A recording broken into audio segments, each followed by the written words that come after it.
ലോകരാജ്യങ്ങൾ ഇന്ത്യൻ സൈന്യത്തിന്റെ മാസ്മരിക കരുത്ത് കണ്ട് എഴുന്നേറ്റ് നിന്ന് കൈയടിക്കുന്നു. ടാങ്കറുകൾ ഇരമ്പുന്നു, യുദ്ധവിമാനങ്ങൾ ആകാശം പിളർക്കുന്നു. പക്ഷേ അവിടെ ഒരാൾ മാത്രം തല കുമ്പിട്ട് വിരലുകൾ ഫോണിൽ പായുന്ന ഒരു വിചിത്ര രൂപം.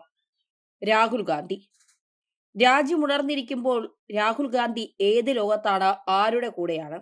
ഈ അസമയത്തെ ചാറ്റിംഗ്, അതായത് ലോകം മുഴുവൻ ചോദിക്കുകയാണ്, രാജ്യം അഭിമാന നിമിഷത്തിൽ നിൽക്കുമ്പോൾ അശ്രദ്ധയിൽ രാജ്യത്തെ പുച്ഛിച്ചുകൊണ്ട് രാഹുൽ ഗാന്ധി എവിടെയാണ്? വയനാട്ടുകാർ ജയിപ്പിച്ചു വിട്ട, എന്നാൽ അഭയം തന്ന അതേ വയനാടിനെ ഉപേക്ഷിച്ചു പോയ രാഹുൽ ഗാന്ധി ഈ ദൃശ്യം കണ്ട് ഓരോ ഇന്ത്യക്കാരന്റെയും രക്തം തിളയ്ക്കുകയാണ്. രാജ്യത്തിന്റെ സൈനികർ ജീവൻ നൽകി കാക്കുന്ന മണ്ണിൽ നിന്നുകൊണ്ട് ആ സൈന്യത്തെ പുച്ഛിക്കുന്ന ഈ സ്വഭാവം ഇന്നും ഇന്നലെയും തുടങ്ങിയതല്ല രാഹുൽ ഗാന്ധി. രാഹുലിന്റെ രാഷ്ട്രീയത്തിന്റെ കാണാപ്പുറങ്ങൾ ഓരോന്നായി പുറത്തെടുത്താൽ നമുക്കത് മനസ്സിലാക്കാൻ സാധിക്കും. നമ്മുടെ രാജ്യത്തിന്റെ അന്തസ്സിനെ ചോദ്യം ചെയ്തിട്ടുള്ള ഒരു പ്രവൃത്തിയാണ്. ഇതൊരു ഒറ്റപ്പെട്ട സംഭവമാണെന്ന് പറഞ്ഞു വരാൻ നിൽക്കുന്ന ആളുകളോട് ഒന്നേ പറയാനുള്ളൂ, ഇത് അദ്ദേഹത്തിന്റെ DNA ഉള്ളതാണ്. 2019 ഫെബ്രുവരിയിൽ 40 ധീര ജവാന്മാർ പുൽവാമയിൽ ചിന്നിച്ചിതറിയപ്പോൾ രാജ്യം വിതുമ്പുകയായിരുന്നു.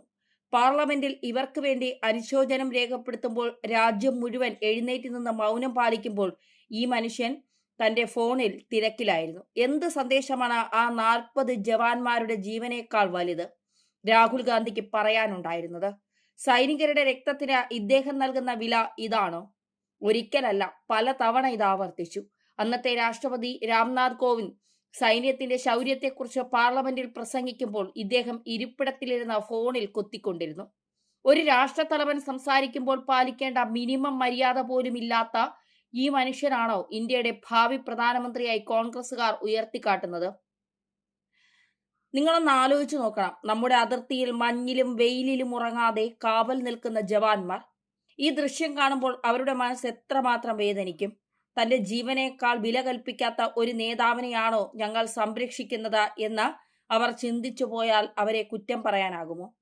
പാർലമെന്റിൽ നിന്ന് വെറുമൊരു കെട്ടിടമല്ല, അത് കോടിക്കണക്കിന് ഇന്ത്യക്കാരുടെ പ്രതീക്ഷയാണ്. അവിടെ പ്രധാനമന്ത്രി നരേന്ദ്രമോദി ഓരോ ബില്ലുകളെക്കുറിച്ചും രാജ്യത്തിന്റെ വികസനത്തെക്കുറിച്ചുമൊക്കെ സംസാരിക്കുന്ന സമയത്ത് പ്രതിപക്ഷ നേതാവ് എന്ന നിലയിൽ ക്രിയാത്മകമായ വിമർശനം നടത്തേണ്ട വ്യക്തിയാണ് രാഹുൽ. എന്നാൽ അവിടെയും ഇദ്ദേഹം ഫോൺ മോഡിലാണ്. നമ്മുടെ സ്പീക്കർ എത്ര തവണ ഇദ്ദേഹത്തെ ശാസിക്കേണ്ടി വന്നിട്ടുണ്ടെന്ന് അറിയാമോ? മിസ്റ്റർ രാഹുൽ ഗാന്ധി, ഇതൊരു ചർച്ചാവേദിയാണ്, അല്ലാതെ നിങ്ങളുടെ വീടിന്റെ സ്വീകരണ മുറിയല്ല എന്ന സ്പീക്കർക്ക് പറയേണ്ടി വരുന്ന സാഹചര്യം എത്ര നാണക്കേടാണ്. സ്വന്തം പാർട്ടി മീറ്റിങ്ങുകളിൽ പോലും രാഹുൽ ഗാന്ധി മൊബൈലിൽ മുഴുങ്ങിയിരിക്കുന്ന കാഴ്ചയാണ് കാണാൻ സാധിക്കുന്നത്. KC വേണുഗോപാലിനെ പോലുള്ളവർ വന്ന് തട്ടി വിളിച്ചാലേ ഇദ്ദേഹം ഈ ഡിജിറ്റൽ ലോകത്ത് നിന്ന് പുറത്തു വരൂ. സ്വന്തം പേര് വിളിച്ചാൽ പോലും കേൾക്കാത്ത അത്രയും വലിയ എന്ത് ഗൂഢാലോചനയാണ് ഈ ഫോണിനുള്ളിൽ നടക്കുന്നത്? അട്ടിമറിയായിരിക്കാം അല്ലേ? ഒന്ന് ഗൗരവമായി ചിന്തിക്കാം. എന്താണ് ഈ ഫോണിൽ ഇത്രയധികം തിരക്ക്? സാധാരണക്കാർക്ക് വാട്സപ്പിൽ മെസ്സേജ് അയക്കാൻ ഇത്രയും സമയം വേണ്ട. അപ്പോ ഇത് സാധാരണ ചാറ്റ് അല്ല. അന്താരാഷ്ട്ര തലത്തിൽ ഇന്ത്യയുടെ പ്രതിച്ഛായ തകർക്കാൻ ശ്രമിക്കുന്ന ജോർജ് സോറസിനെ പോലുള്ളവർ ലൈൻ ഉണ്ടാകും. അതോ ഇന്ത്യയുടെ ആഭ്യന്തര കാര്യങ്ങൾ പാകിസ്ഥാൻ ആർമി ചീഫിന് ചോർത്തി നൽകുകയാണോ എന്ന് പോലും ആരോപണങ്ങൾ ഉയർന്നാൽ രാഹുൽ ഗാന്ധിക്ക് തല കുമ്പിട്ട് നിൽക്കേണ്ടി വരും. വിദേശത്ത് പോയി ഇന്ത്യ അപമാനിക്കുന്ന ഇദ്ദേഹത്തിന്റെ സ്ഥിരം വിനോദമാണ്. ഇന്ത്യയിൽ ജനാധിപത്യം മരിച്ചു എന്ന വിദേശ മണ്ണിൽ പോയി വിലപിക്കുന്ന ഇദ്ദേഹം ഇന്ത്യയുടെ റിപ്പബ്ലിക് പരേഡിനെ പുച്ഛിക്കുന്നത് സ്വാഭാവികം മാത്രമാണ്. കോൺഗ്രസുകാർ എന്നും ഖാൻഗ്രസ് എന്നും ജനങ്ങൾ എന്ന് കളിയാക്കി വിളിക്കുന്നത് വെറുതെയൊന്നുമല്ല.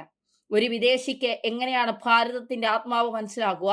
ഇവിടത്തെ മണ്ണിനോടും ഈ മണ്ണിനെ മനുഷ്യനോടും ഇദ്ദേഹത്തിന് എന്ത് മമതയാണുള്ളത്? കേരളത്തിലെ ജനങ്ങൾ ഇദ്ദേഹത്തെ വിശ്വസിച്ച് 2024 വയനാട്ടുകാർ വലിയ ഭൂരിപക്ഷത്തിൽ വിജയിച്ചു. പക്ഷേ വിജയിച്ചു കഴിഞ്ഞപ്പോൾ മണ്ഡലത്തെ ഉപേക്ഷിച്ചു പോയി. ഉത്തരവാദിത്വങ്ങളിൽ നിന്ന് ഒളിച്ചോടുന്നത് രാഹുലിന്റെ ശൈലിയാണ്. അമേഠി കൈവിട്ടപ്പോൾ വയനാട്ടിലേക്ക് ഓടി. വയനാട്ടിൽ പിന്നെ ഏത് കുറ്റിച്ചൂലിനെയും കൊണ്ട് നിർത്തിയാലും കോൺഗ്രസ് ജയിക്കും. അതുകൊണ്ട് വീണ്ടും വയനാടിനെ ചതിച്ചുകൊണ്ട് അദ്ദേഹം പറഞ്ഞു. ഈ രാഷ്ട്രീയ പിന്തിരിപ്പൻ സ്വഭാവം തന്നെയാണ് അദ്ദേഹത്തിന്റെ ഓരോ പ്രവൃത്തിയിലും കാണുന്നത്.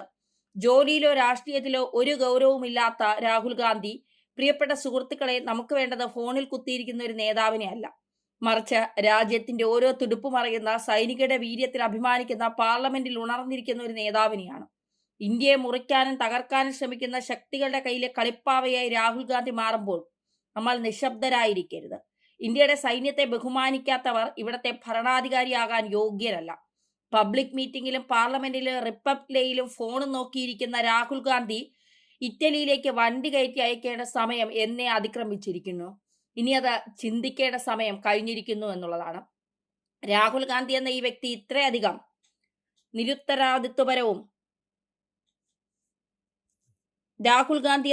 ഇത്രയധികം നിരുത്തരവാദിത്വപരമായി പെരുമാറുമ്പോഴും സൈന്യത്തെയും രാജ്യത്തിന്റെ പരമോന്നത സഭകളെയും പുച്ഛിക്കുമ്പോഴും അദ്ദേഹത്തെ ഒരു മഹാസംഭവമായി തലയിലേറ്റി നടക്കുന്ന കോൺഗ്രസ് പ്രവർത്തകരുടെ ഗതികേടിനെ കുറിച്ച് എന്താണ് പറയാനുള്ളത്?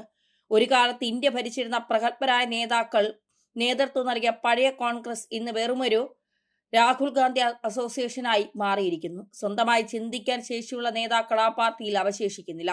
ഉണ്ടെങ്കിൽ തന്നെ അവർക്ക് ഈ രാജകുമാരന്റെ ഫോൺ ലീലകളെ ചോദ്യം ചെയ്യാൻ ഭയവുമാണ്. രാജ്യത്തെക്കാൾ വലുത് നെഹ്റു കുടുംബത്തിന്റെ പാദസേവയാണെന്ന് അവർ തിരിച്ചറിഞ്ഞിരിക്കുന്നു.